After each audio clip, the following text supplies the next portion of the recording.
Hi guys, welcome back to my channel. If you are new here, welcome. And if you're a returning subscriber or viewer, thank you so much for coming back. Today I have a luxury tag video. So the gorgeous MsPhotoghenic, aka Jen. Hi Jen. I love Jen. She is my everything. She helps me through so much, and I totally love and adore her, and I cherish our relationship so much. But she just did an amazing tag video, and she tagged me as well as many of you to do this tag as well. So I'm going to do this tag. I will tag several of my Instagram friends, and please feel free to also join in and do this tag video and let me know if you do it, because I would love to support you as well. So this tag video is the 5 deal breakers when purchasing a luxury item. So specifically for me, mostly handbags and maybe shoes, but I have my top 5. When I was watching Jen's video, I couldn't really pinpoint 5 things that I specifically thought about when purchasing items at a luxury store. So I just sat down on my bed and brainstormed my 5 just now, and I think I came up with something I came up with some really good deal breakers. So the first one, Jen also had this one. The first one is customer service and attitude. So we've all had, I think, we've all had experiences where you walk into a store and you just don't feel welcome there. Whether you feel like you're being judged, so the attitude of the sales representatives or other people that are there working, maybe your essay is amazing, but somebody else is kind of like staring at you or judging you, and that's just not a good feeling. Nobody wants to feel like that. Nobody wants to feel like that when they are going shopping, whether it be at Walmart or whether it be at a luxury designer store. And I just think that that's a huge deal breaker for me. I want to feel excited. I want to feel welcomed in a store. I've worked in customer service and retail for almost 6 years now, so I do my best to make everyone feel welcome, give them a warm smile and genuine compliment, or even if you don't compliment somebody, just be genuine with them and kind. You're getting paid to service people and to literally be kind to people and make them feel welcome. So if you're being paid to do that, I feel like you should be doing a good job of that. So that's my take on customer service and attitude, especially if you're working. I know people are going to have their biases and their judgments, but I feel like that needs to be private. I feel like that needs to be separate from your work. You can think things in your head, but don't let them appear on your face, and don't let them appear on how you treat people, especially if it's your job. So definitely a deal breaker is poor customer service or bad attitude or judgment from people that work at the store. The second deal breaker is the price tag. You know, some bags I'm like, enough is enough. It's a hard pass. That's totally okay. I know a lot of people that I have been talking to are kind of fed up with the price increases, and it's not going to stop it. But, you know, for certain bags, you have to think, is it worth it? Is it leather? Is it just canvas? And what am I paying for? And does the quality match the price tag? And there are some bags that I just absolutely will say no to because of the price tag, and that again is 100% okay. Of course, I love my designer items, but for me there's a cap. It may change when I'm making a nursing salary, but I don't know, there's a certain point where I'm just like, that's a little crazy. And again, everyone's price point for that is a little bit different. I feel like when you look at what you're looking to purchase and, you know, what you could buy with that money, you know, maybe you could buy 2 handbags for that price of that one.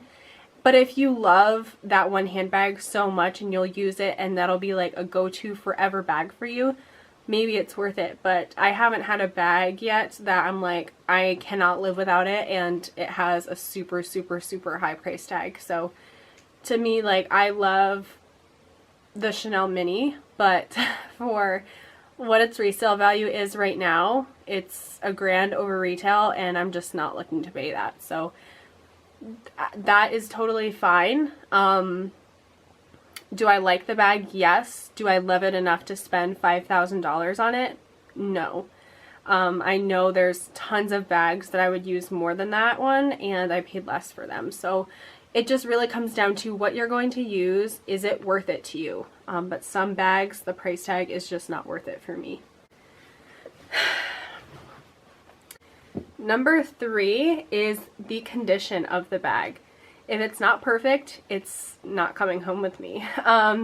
So this can go for pre-loved or new bags, mostly new. So when you're buying pre-loved, you're kind of expecting some flaws, or you're going to see photos beforehand of the flaws, so you can kind of expect that and kind of gauge whether or not you want to purchase the bag for the price that it's going for. But when you are in store looking at a brand new item to purchase, if it's not perfect, I don't think you should take it home. I don't think you should settle for it. And I have a couple of good examples. So when I was purchasing my pochette Matisse, there was one that had a spot on it, and I already knew, like, once Val had told me, oh, there's, you know, a slight mark on the front, I was like, I'm not going to take that one. Because once I saw it, it was kind of more than I was expecting. Like a more significant mark than what I was expecting, what I would accept for it being a brand new bag. So luckily she had another one and we just swapped it out. But I even got a new bag at an outlet store, and I went back because it wasn't perfect. It was scuffed on the handles, and even though I got it for an amazing discount and sale, you're still paying money for it. I would have accepted it because it was a lot cheaper, but I just politely called them and asked and said, hey, do you have other bags? And she literally told me to come back, and she had 5 bags I could choose from, brand new, with the plastic like wrapping around the handles, around the bag, like, and she just let me go through all of them, take my time, and pick out the perfect one. So that's how I felt. That's why I felt secure and comfortable making that purchase or swap.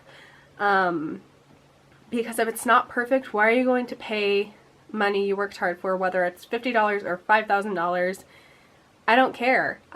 You shouldn't settle.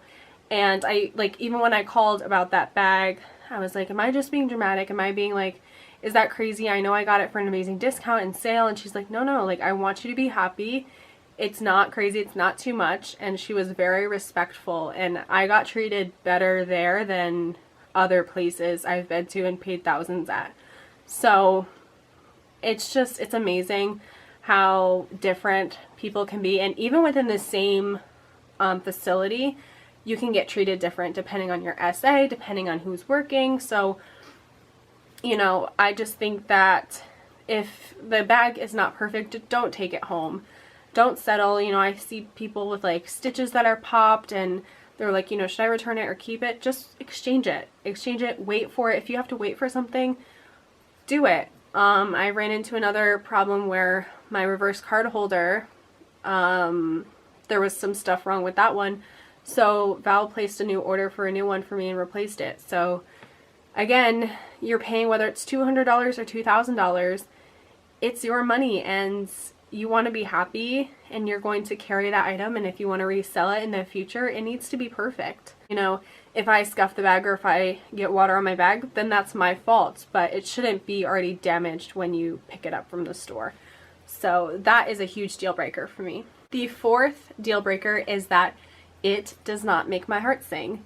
So there are bags that I think are gorgeous, that I really like, but I like them. I don't love them, and it doesn't make my heart sing. So if I'm not 100% head over heels, like jumping up and down, screaming internally and externally about the bag, then I don't want to go for it, especially if it's a luxury item. because you do have that chance of it not reselling for the price you got it for or anything like that. And at this point in my life, I'm not purchasing items for resale value. I'm not purchasing items with intentions of selling them. So if I want something in my collection, it really has to be something that I am in love with and like really feel like my collection is in need of. It has to be something that my collection needs and I think I can see myself wearing. If it doesn't make my heart sing, then don't waste your money, don't waste your time. You can admire it from afar, you can admire it on other people, but if it's not fulfilling you, then don't go for it. That's kind of how I feel with Chanel bags. I keep saying that, but I think Chanel bags are gorgeous, but it doesn't make my heart sing. Even in the store when I tried some on, I was like, I'm not jumping up and down in excitement. It's just not fulfilling to me, and that's okay. Everyone has their own style, so just because you don't like certain brands or don't see yourself wearing certain brands, that's fine. You can still love them from afar. I think they're stunning, and I get excited for anybody that owns Chanel bags, and they look amazing on other people, but for me, it just doesn't look right now. Just wait for those things that really set your heart on fire and make you super, super excited every time you wear it. The fifth and final deal breaker is the bag is not versatile. If it is an occasional bag where you can only wear it to a wedding, or you can only wear it for prom night, or you can only wear it once, or you know, you can't wear it for multiple occasions, it's a deal breaker for me. I have to be able to see myself wearing it multiple ways, and like even the never full, you can cinch it in and make it look a little bit different. You can carry it top handle next to you, or you can put it on your shoulder. Anything with a long strap you can wear.